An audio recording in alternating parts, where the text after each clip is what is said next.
बंधुओं नमस्कार। तो कुंभ राशि वालों, कैसे हैं आप लोग? उम्मीद करते हैं महामाई माँ बगलामुखी की कृपा और आशीर्वाद से बहुत अच्छे होंगे। तो कुंभ राशि वालों, सावधान हो जाइए। 29 मार्च को शनि देव का गोचर हो चुका है और नए महीने की शुरुआत हो चुकी है। राहु के साथ शनि देव की युति पिशाच योग का निर्माण कर रही है। अब ऐसे में इसका आपके ऊपर क्या प्रभाव रहने वाला है, क्योंकि जैसा कि इसका नाम है वैसा ही इसका काम है, पिशाच योग। अब ऐसे में यदि आपने भूल कर दी, गलतियां कर दी, तो इसका इतना बड़ा परिणाम आपको भुगतना पड़ेगा जिसकी कीमत आपको जीवन भर चुकानी पड़ सकती है।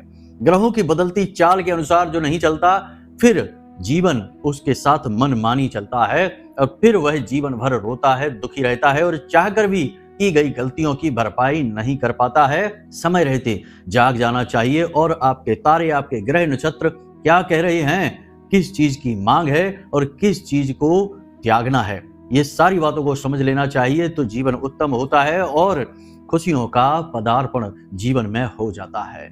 तो सावधान हो जाना नवरात्रि के इस विशेष पर्व में और पूरे अप्रैल के महीने में। भूल कर भी मत जाना इन 3 स्थानों पर। ये 3 स्थान इतने भयंकर नकारात्मक हैं कि इस पिशाच योग की नकारात्मक शक्तियों को जागृत कर देंगे और यह पिशाच योग सचमुच में पिशाच बनकर आपके सारे जीवन को निगल जाएगा। एक बार यदि आपके जीवन में इसका नकारात्मक प्रभाव प्रारंभ हो गया तो फिर पूरा परिवार भी आपका कष्ट भोगेगा, दुख भोगेगा, क्योंकि घर का एक सदस्य यदि परेशान होता है, दुखी होता है, व्यथित होता है, कष्ट भोगता है, तो पूरा परिवार उसके साथ पीड़ित होता है। ऐसा तो नहीं होता कि किसी एक व्यक्ति के साथ कोई हादसा हो जाए तो पूरा परिवार खुशियां मनाए, किसी का बर्थडे मनाए या पार्टियां करे और एक व्यक्ति हॉस्पिटल में डला हो। नहीं, ऐसा नहीं होता।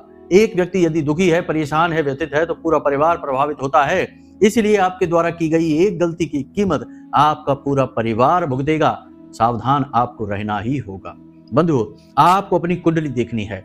आज हम आपको आपकी कुंडली के आधार पर बताएंगे कि आपका कुंडली का 10वां भाव आप कैसे सक्रिय करेंगे, कैसे एक्टिवेट करेंगे। याद रखना बंधुओं कि कुंडली में जो आपके भाव हैं 12 के 12, हर भाव का अपना एक विशेष योगदान है, बहुत बड़ा किरदार है। यदि कोई व्यक्ति उस भाव की छुपी हुई शक्तियों को जागृत कर देता है तो उस भाव से जुड़े हुए लाभ उसे अपने आप ही प्राप्त होने लगते हैं। हमारे पास बहुत सारी कुंडलियां आती हैं, बहुत सारे लोग आते हैं जो हमसे एक ही बात लगातार निरंतर कहते रहते हैं कि गुरुजी, हम काम तो खूब करते हैं, नौकरी खूब अच्छी कर रहे हैं, व्यवसाय भी बढ़िया चल रहा है, खूब मेहनत कर रहे हैं, लेकिन हम जैसी उम्मीद करते हैं वैसा हमें फल प्राप्त नहीं होता है। यानी हमारे परिणाम हमारी उम्मीदों से कहीं कम आते हैं, कहीं छोटे आते हैं। इसका कारण क्या है? इसका सबसे बड़ा कारण यही है कि उनका कर्म स्थान, जो कुंडली का 10वां भाव है, वह एक्टिवेट नहीं है। उस भाव में निष्क्रियता है या नकारात्मकता आ चुकी है। इस वजह से कर्म की शक्ति कमजोर पड़ चुकी है और जब कर्म की शक्ति कमजोर पड़ती है तो इंसान का भाग्य भी उसका साथ नहीं दे पाता है। इसीलिए आपको अपने कर्म की शक्ति को बढ़ाना होगा और इस भाव को पूर्ण रूप से शुद्ध और सकारात्मक ऊर्जा से भर देना होगा। फिर आपके एक एक कदम पर आपको 10-10 कदम की कामयाबियां मिलेंगी। इसे ही कहते हैं दिन दूनी रात चौगुनी तरक्की हो जाना। जी हाँ बंधुओं, आज का यह कार्यक्रम बेहद अनिवार्य है, बेहद जरूरी है आपके लिए, क्योंकि यह आने वाले बुरे वक्त और बुरे समय की पहले से ही आहट आपको दे रहा है। कुंडली के कुछ विशेष अनिष्टकारी योगों के बारे में बता रहा है, साथ ही साथ एक ऐसी विशेष गुप्त क्रिया और ज्ञान को आपको देकर जा रहा है जो शायद किसी को पता ही नहीं है। जिसको पता है वह धनी हो ही जाता है। जी हाँ बंधुओं, तो बस आपको इस कार्यक्रम को अंत तक देखना है, अच्छी तरह से समझ लेना है और समय की मांग के अनुसार जीवन में परिवर्तन कर लेना है। याद रखना बंधुओं कि जितने भी बड़े बड़े लोग हैं, जो करोड़पति हैं, अरबपति हैं, राजनेता हैं, उच्च अधिकारी हैं, वे कहीं ना कहीं से समय की हर मांग को समझते हुए जीवन में परिवर्तन लाते हैं। ज्योतिषियों से जुड़े रहते हैं, धर्माचार्यों से जुड़े रहते हैं और समय के अनुसार जरूरत जो भी उनके जीवन में है उसके बदलाव करते रहते हैं, पूजा पाठ क्रियाएं करवाते रहते हैं, लेकिन इन चीजों को उजागर नहीं करते हैं, क्योंकि ये चीजें उजागर करने की नहीं होती हैं, छुपी हुई चीजें होती हैं। जितना इन्हें छुपाया जाता है उतना ही ये क्रियाशील होती हैं। इसलिए हमें उनका बाहरी जीवन देखकर ऐसा लगता है कि ये क्या पूजा पाठ धर्म कर्म को जानता होगा, लेकिन जब उसके जीवन में अंदर जाओ तो पता चलता है कि ये तो बहुत धार्मिक व्यक्ति है। शायद तभी इसके ऊपर माता लक्ष्मी की कृपा है, इसके ऊपर देवी शक्तियों की कृपा है, इसका भाग्य जागृत है।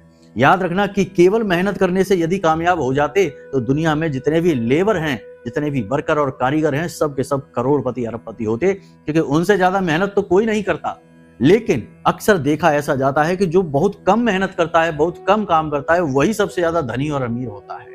कारण इसका यह है कि उसके साथ उसका भाग्य होता है।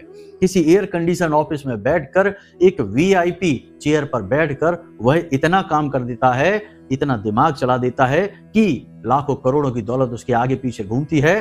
क्योंकि वह इतना कर पा रहा है, क्योंकि उसका भाग्य उसके साथ है, दिव्य शक्तियों की आशीर्वाद और कृपा उसके साथ है। तो आज का यह कार्यक्रम आपको गलती करने से बचाएगा, साथ ही साथ दिव्य शक्तियों की कृपा और आशीर्वाद आपके ऊपर लेकर आएगा। एक और विशेष प्रश्न अक्सर हमने सुना है, लोग कहते हैं कि गुरुजी बहुत सारे लोगों के ऊपर तो फलित होते हैं, लेकिन बहुत सारे लोग ये भी कहते हैं कि गुरुजी उपाय हमारे ऊपर कोई भी कार्य ही नहीं करता है। हम कोई भी उपाय कर लें, हमारे पड़ोसी यदि उसी उपाय को करेंगे तो उनकी तरक्की हो जाती है, लेकिन हमारी नहीं होती, हमारे जीवन में खुशियां नहीं आती। ऐसा लगता है जैसे कि भगवान हमसे रूठ गए हैं। तो आज हम आपको एक ऐसा रहस्य भी बताने जा रहे हैं कि क्यों उपाय किसी के ऊपर फलित नहीं होते हैं और किसी किसी पर एक छोटा सा उपाय ही फलित हो जाता है। अभी परसों के दिन ही हमारी एक व्यक्ति से बात हुई थी, बोल रहे थे कि गुरुजी किसी व्यक्ति ने हमारा पैसा दबा कर रखा था और आपसे 10-15 दिन पहले बात हुई थी, तब आपने एक उपाय बता दिया था। हमने वह उपाय किया और पता नहीं क्या हो गया कि अचानक से वह व्यक्ति खुद आगे बढ़कर आया और हमारा पैसा देकर गया हमारे घर पर। हम तो आश्चर्य में पड़ गए कि जो हमारा फोन भी नहीं उठा रहा था, जिसने नंबर बंद कर रखा था, अचानक ऐसा क्या हो गया कि वह हमारे पैसे लेकर खुद ही आ गया हमारे घर पर देने के लिए। उपाय में इतनी शक्ति होती है, लेकिन ये उपाय किसी पर तो बहुत अच्छा कार्य करते हैं और किसी पर बिल्कुल भी कार्य नहीं करते हैं। तो क्यों नहीं करते हैं कार्य, ये चीज आज आपको पता चलने वाली है। यानी कि तमाम समय के रहस्यों को जीवन में लेकर आ रहा है यह आज का कार्यक्रम। आपके जीवन में क्रांतिकारी बदलाव लाने का दम रखता है आज का यह कार्यक्रम। बस आपको ठंडे दिमाग से पेन और पेपर लेकर बैठना है और इस कार्यक्रम में बताई गई कुछ गुप्त बातों को नोट करते चलना है और पूरे ध्यान के साथ, चित्त के साथ इस कार्यक्रम को देखना है। कार्यक्रम के अंत तक आपकी आंखें खुल जाएंगी, हम इस बात की गारंटी देते हैं, और आपको आगे बढ़ने से कोई रोक नहीं सकता है। जी हाँ बंधु, तो चलिए आज के इस विशेष कार्यक्रम को शुरू करते हैं। महामाई को याद करते हुए कमेंट बॉक्स में पूरे भक्ति भाव के साथ लिख डालिए, जय मां बगलामुखी कृपा करो। महामाई निश्चित तौर पर आपके ऊपर कृपा करेंगी, आपको आशीर्वाद देंगी, हमें पूर्ण विश्वास है। तो चलिए बंधु, अपने मूल विषय को शुरू करते हैं, ध्यान से सुनिए। प्यारे मित्रों, हमारे अत्यंत प्रिय और परम पूज्य अमिताचार्य जी के पास मां बगलामुखी और मां भद्रकाली की साधनाओं का वर्षों का अनुभव है और माता रानी की इनके ऊपर पूर्ण कृपा और सिद्धि है। आचार्य जी ने अपने सटीक कुंडली विश्लेषण और श्रेष्ठतम उपायों के माध्यम से हजारों लोगों के जीवन को खुशियों से भरा है। आचार्य जी का कुंडली विश्लेषण और उपाय करवाने का तरीका इतना अद्भुत है कि जीवन के हर एक दुख और कष्ट का कारण जड़ से ही समाप्त हो जाता है।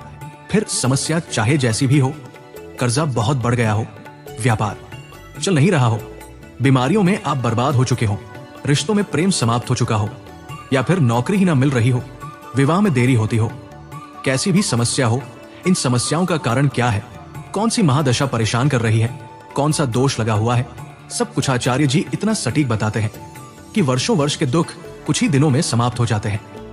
अगर आपके जीवन में भी कोई ऐसी संकट की घड़ी है तो यही सही समय है जब आप पूज्य आचार्य जी के हाथों से अपनी कुंडली का विश्लेषण करवाएं और वर्षों से चल रहे दुखों और संकटों के इस चक्र से बाहर निकल जाएं। प्यारे मित्रों, अभी वीडियो में दिए गए नंबरों पर फोन करिए और अपनी कुंडली का श्रेष्ठतम आकलन करवा डालिए। जिंदगी बदलने का ये सबसे बड़ा मौका हाथ से मत जाने दीजिएगा। जय माई की, महामाई आपका कल्याण करे।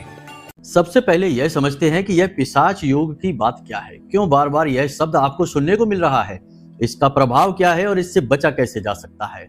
सबसे पहली बात कि राहु और शनि दोनों ही पाप ग्रह हैं, भयंकर प्रताड़ित करने वाले ग्रह हैं, क्रूर ग्रह हैं। जब ये दोनों ग्रह एक ही भाव में जाकर बैठ जाते हैं तब पिशाच योग का निर्माण होता है। अब ऐसे में जीवन में कुछ नकारात्मक घटनाएं घटित होने की आशंका हमेशा बनी रहती है। पिशाच योग की स्थिति में ऐसा देखा जाता है कि जीवन में दुर्घटनाओं के योग बनने लगते हैं, कर्जा बढ़ने के योग बनने लगते हैं। लोग नकारात्मक कार्यों में डूबने लगते हैं, जैसे कि जुआ, शराब और सट्टेबाजी की ओर आकर्षित होने लगते हैं। तो आपके जीवन में इस अप्रैल के महीने में कुछ घटनाएं, कुछ संकेत मिलेंगे। हम आपको बता देते हैं, पहले ही सतर्क हो जाना, ये इस योग की वजह से है। और ये स्थिति कम से कम 15 अप्रैल तक तो बहुत जोरदार तरीके से चलेगी।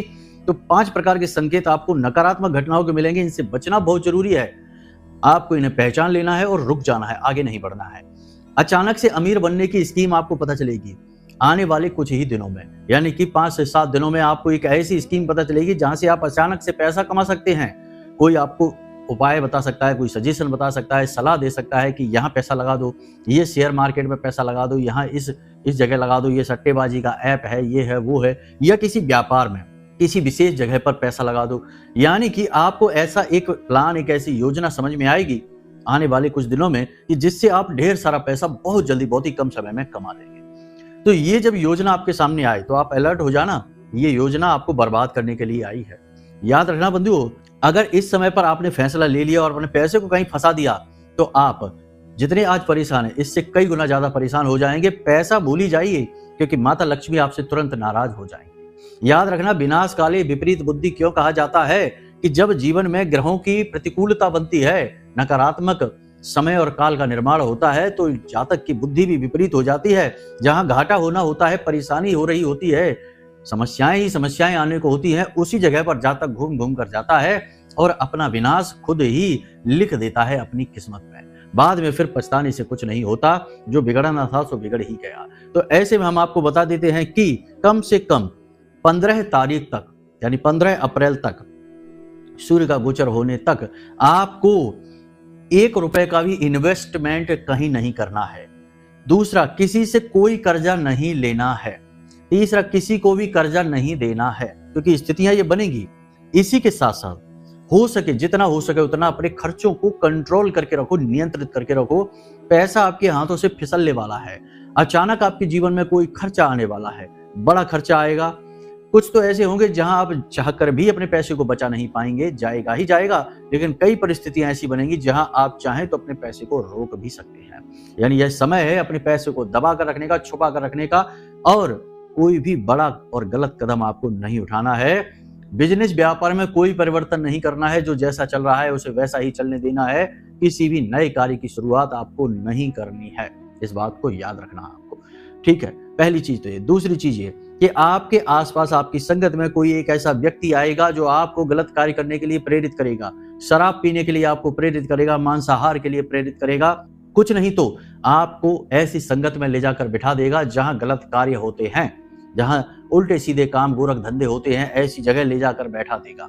इससे आपका ऊर्जा का वातावरण नकारात्मक हो जाएगा। वैसे आप शुद्ध इंसान हैं, उल्टे सीधे कार्यों में आपकी दिलचस्पी नहीं होती है, लेकिन अब इस समय और काल में आपकी दिलचस्पी बढ़ जाएगी। इसीलिए हम आपसे कहते हैं कि ऐसे किसी भी व्यक्ति से जब आपको कोई गलत कार्य की तरफ लेकर जाए, गलत वातावरण में लेकर जाए, किसी गलत कार्य को करने के लिए प्रेरित करे, तो आपको अलर्ट हो जाना है, उस व्यक्ति से दूरी बना लेनी है। तीसरा, इस समय और काल में आपका काम करने का मन नहीं करेगा। जी हाँ बंधुओं, कम से कम 15 अप्रैल तक आपको किसी भी तरीके का कार्य करने का मन नहीं करेगा। हर कार्य में आपको निराशा दिखाई देगी। कार्य आपके भले ही अच्छे चल रहे हो, तब भी आपका मन खराब रहेगा, आपकी हिम्मत नहीं पड़ेगी, अंदर ही अंदर से आपका आत्मविश्वास कमजोर हो जाएगा और आपका काम करने का मन नहीं करेगा।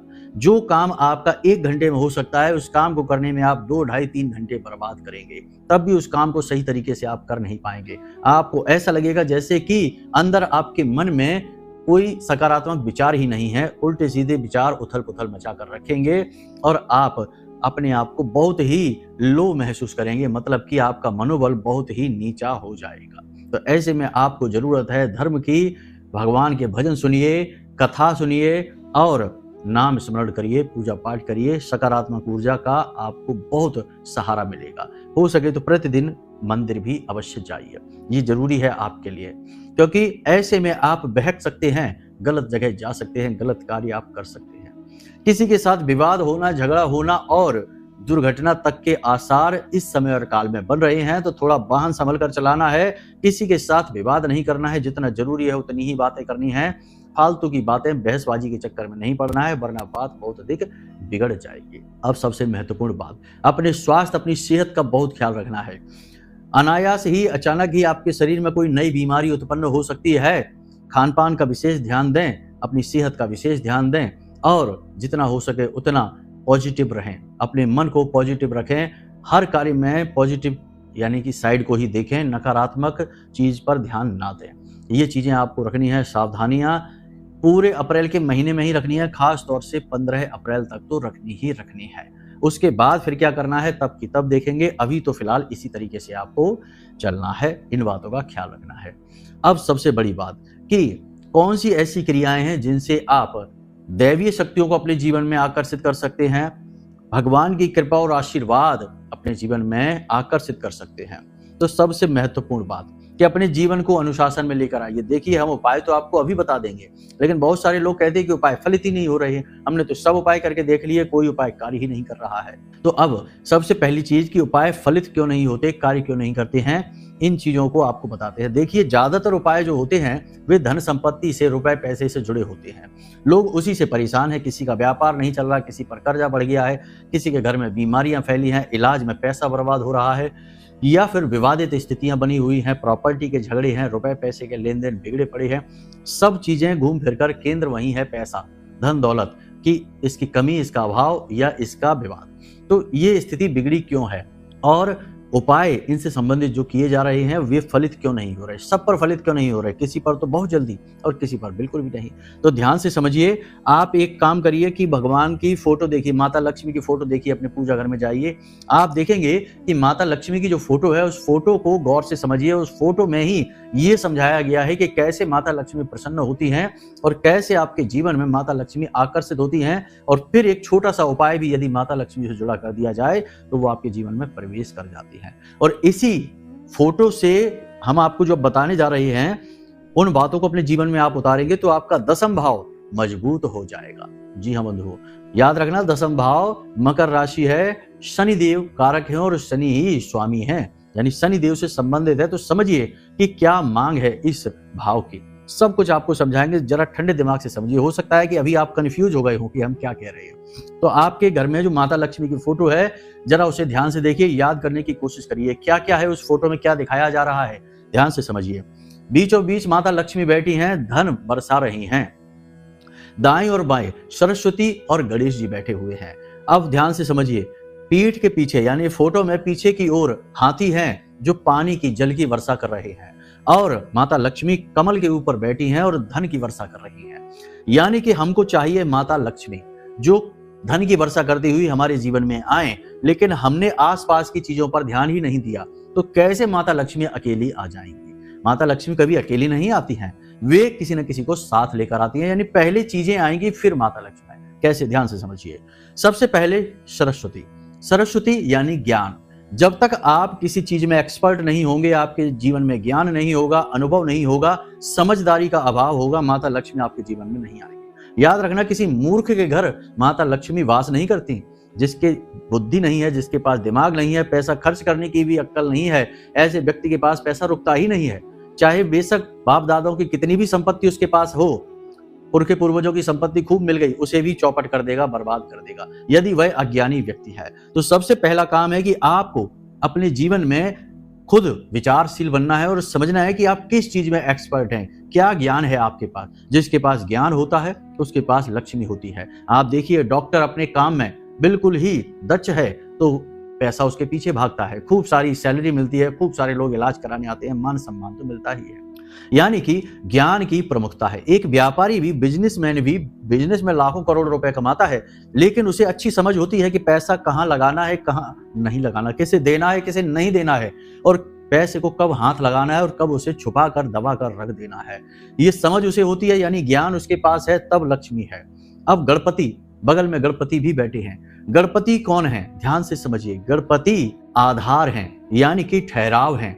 हमारे शरीर में गणपति का वास कहाँ, हमारे जहां हम बैठते, हमारे जो पट्टे होते हैं वे गणपति का स्वरूप माने जाते हैं।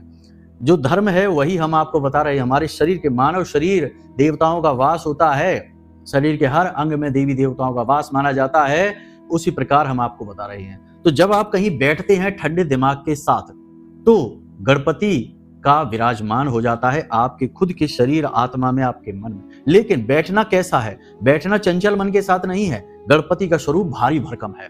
गणपति जहां बैठते हैं वह अच्छी तरीके से विराजमान हो जाते हैं और फिर वो इधर उधर भागते नहीं है, चंचलता नहीं है। भारी स्वरूप गणपति का यह दिखाता है कि आप जब कहीं किसी विचार को लेकर बैठें तो बहुत ही गंभीर हो जाएं, दुनियादारी को भूल जाएं, उस विचार का मंथन शुरू करें। अब गणपति के हाथ में एक मोदक है, मीठा है। वो मोदक गणपति खा रहे हैं। क्यों खा रहे हैं? जो विचार हैं उन्हें अपने मन में ले जाइए और विचारों का मंथन शुरू करिए और मीठा भी खाइए। मीठा क्या है? मीठा है लोगों के द्वारा दिया गया शुद्ध ज्ञान। क्योंकि ऐसा नहीं, आपके आसपास बहुत सारे लोग हैं, आपको तमाम तरीके की सलाह देते रहते हैं। कुछ सलाह जो आपके प्रतिकूल है उन्हें हटा दीजिए, वो कड़वा है। लेकिन कुछ सलाह ऐसी भी हैं उनमें से जो आपके लिए बेहद फायदेमंद है, बहुत ही काम की है। अपने ज्ञान के माध्यम से समझ लीजिए कि क्या इनमें मीठा है और उसे उठा लीजिए और गणपति बनकर बैठ जाइए आसन पर और उसका भोग लगाना शुरू करिए। और अब पीछे हाथी हैं जो जल की वर्षा कर रहे हैं, और जो हाथी जल की वर्षा कर रहे हैं वे विचारों की वर्षा है। क्योंकि जब आप एक विचार लेकर बैठेंगे तो उससे जुड़े हजार विचार और भी आपके मन में आएंगे। वे ऊपर से प्रकृति की वर्षा है, विचारों की वर्षा है। यानी ठंडे दिमाग से आप बैठकर विचारों की वर्षा में गणपति की तरह एक विचार का मंथन कर रहे हैं और उसके आने वाले परिणामों के बारे में विचार कर रहे हैं, और जो काम आप करना चाहते हैं उसके बारे में सही तरीके से मंथन चल रहा है। कैसे शुरू करेंगे, कैसे करना है, जो चल रहा है उसमें कहाँ कमियां हैं, किससे पैसा लेना है, किससे पैसा देना है, किस व्यक्ति के साथ किस तरह व्यवहार करना है, किस व्यक्ति से दूरी बनानी है, इस व्यापार को किस तरह से आगे लेकर जाना है, क्या आगे बढ़ने का यह सही समय है, क्या हमारे अंदर सचमुच में योग्यता है कि हम इस कार्य को आगे बढ़ा सकें, या हमें सलाह की जरूरत है। तो सलाह लेंगे तो किस व्यक्ति से लेंगे, किस व्यक्ति से दूरी बनानी है, मतलब कि तमाम तरीके की बातें एक गणपति की तरह मगन होकर विचारों में खो जाइए और सोचते रहिए जब तक आपके पास खाली समय है। जैसे ही खाली समय आपका समाप्त होगा वैसे ही सक्रियता को दिखाइए, तब माता लक्ष्मी का आगमन आपके जीवन में होता है। अब ये जो विचारों की इतनी सारी उथल पुथल है, दुनिया भर की उथल पुथल है, यही तो कीचड़ है। और इसी कीचड़ में से एक शुद्ध विचार निकलेगा जो कमल बनकर खिलेगा, और उसी कमल पर माता लक्ष्मी विराजमान होकर आपके जीवन में आ जाएंगी। बात थोड़ी सी गहरी है, बारीक है, समझने में थोड़ी सी मुश्किल जरूर हुई होगी, लेकिन यदि समझ में आ गई तो पता चल जाएगा कि विचार या कोई उपाय फलित कैसे होता है। अब आप कोई भी एक उपाय कर लीजिए। कुत्ते को रोटी खिला दीजिए, केतु है, राहु है, शनि है, भैरव है, या फिर गाय को रोटी खिला दीजिए। सभी ग्रह उसी में समाहित हैं, बृहस्पति का प्रतीक है। उतने से ही काम हो जाएगा, माता लक्ष्मी की कृपा आपके जीवन में आ जाएगी। क्योंकि अब आप तैयार हैं इस चीज को समझकर कि कैसे जीवन कार्य करता है। हमारे आसपास बहुत सारी ऊर्जाएं हैं जो हमें बहुत कुछ देना चाहती हैं, परंतु हमारे अंदर ग्रहण करने की शक्ति ही नहीं होगी तो हमारी ऊर्जाएं मदद कैसे कर पाएंगे। ऐसे समझिए कि यदि आपके पास कोई पात्र है और खूब सारा जल आसपास बरस रहा है और आपका पात्र पहले से ही भरा हुआ है, तो बरसने वाला जल भला आपके पात्र में कैसे रुकेगा, वह तो बह जाएगा। आपका पात्र ज्यों का त्यों रहेगा, आपको कुछ मिला भी नहीं, क्योंकि आपने उस पात्र में पहले से ही बहुत कुछ भर रखा है। तो आपको पहले अपने पात्र को खाली, यानी अपने अंदर ग्रहण शक्ति लानी होगी, चीजों की समझ उत्पन्न करनी होगी। उसके बाद दैवी शक्तियां देना शुरू करती हैं। जो इन बातों को समझ जाता है वह रातों रात लखपति करोड़पति बनता है। हर काम में कामयाबी उसके साथ चलती है और राहु केतु शनि शुक्र सब उसके लिए हितकारी हो जाते हैं, उसकी सफलता में उसके साथ हो जाते हैं। बस यही है आपके कुंडली के दसम भाव को सक्रिय करना। कहने का मतलब यह है कि अगर एक छोटी सी लाइन में इसको समाहित करेंगे इस विचार को, तो कहने का मतलब यह है कि अपने ऊपर केंद्रित होइए, दुनियादारी को छोड़िए, अपने आप को समझिए कि आपको क्या बेहतर आता है और आपके जीवन में कहाँ रुकावटें हैं। आपके जीवन को और आपको आपसे बेहतर कोई नहीं जानता है, लेकिन आप हैं कि अपनी खुशियों को बाहर ढूंढने में लगे हुए हैं। पहले अपना घर साफ करिए, अपने घर की कमियों को देखिए, अपने जीवन की कमियों को देखिए, अपने मन को देखिए और अपने आप को देखिए। जब आपको अपने बारे में सही ज्ञान हो जाएगा तो बाहर से तो तमाम एनर्जी ऊर्जाएं हैं ही आपकी मदद करने के लिए, तभी फलित होगी माता लक्ष्मी की कृपा आपके जीवन में। उम्मीद करते हैं यहां तक सारी बातें आपको समझ में आ गई होंगी। अब आपको बताते हैं 3 वो जगह जहां आपको भूल कर भी नहीं जाना है। सबसे पहली जगह ऐसी जहां लोग हमेशा दुखड़े रोते रहते हैं, निराशावादी, हताश, थके हुए, हारे हुए लोग दो लोग बैठकर बातें कर रहे हैं, ऐसी जगह पर आपको भूल कर भी नहीं जाना है। ये वही लोग हैं जिन्होंने जीवन में कभी तरक्की नहीं की और ना ही ये तरक्की की काबिलियत रखते हैं। बहुत ही नालायक और निकम्मे लोग हैं। ऐसे लोगों के साथ बैठकर आप अपनी सकारात्मक ऊर्जा को समाप्त कर देंगे, खुद भी निराशा से भर जाएंगे और आपकी आंखों पर एक पर्दा डल जाएगा नकारात्मक ऊर्जा का। आपको चारों तरफ अंधकार दिखाई देने लगेगा। ऐसे लोगों से दूर रहिए, ऐसे वातावरण से दूर रहिए। भूल कर भी ऐसी जगह पर नहीं जाना है।